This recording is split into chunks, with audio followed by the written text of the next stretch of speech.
Saudara, dugaan korupsi anggaran dana desa tahun 2020 di Kampung Harapan, Kecamatan Panga, Aceh Jaya telah dilimpahkan ke pihak Kejaksaan Negeri. Pelimpahan kasus dugaan korupsi itu telah ditemukan bukti keuangan yang tidak bisa dipertanggungjawabkan oleh pihak desa setempat.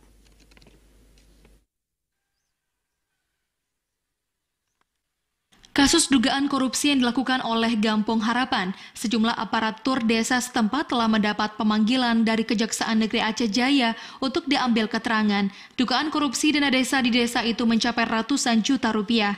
Kepala DPMPKB Aceh Jaya, Salbiah, mengatakan terkait kasus anggaran dana desa di Kampung Harapan Kecamatan Panga sudah terlebih dahulu masuk BPKP dan ditemukan beberapa temuan di desa ini. Dan atas temuan itu juga diserahkan ke pihaknya sebagai barang bukti yang didapatkan.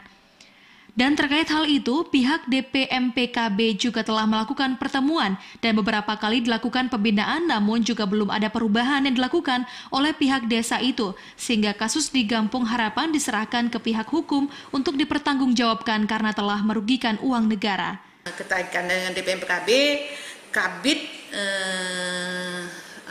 Ekonomi sudah pernah memanggil, tapi sudah beberapa kali dipanggil dan banyak sharing, ternyata masih tidak ada penyelesaian.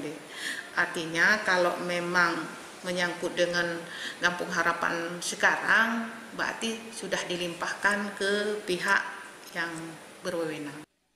Lebih lanjut, Kepala Dinas DPMPKB Aceh Jaya menjelaskan kasus dugaan korupsi dana desa di Kampung Harapan terjadi di tahun 2020 dan ia meyakini terkait temuan kasus penyelewengan dana desa di desa itu juga sudah pernah dilakukan pemeriksaan oleh pihak DPMPKB itu sendiri dan mungkin tidak terdapat pada saat itu karena tugas DPMPKB hanya terbatas memeriksa administrasi, namun untuk pemeriksaan keuangan dan fisik ada di pihak inspektorat itu sendiri.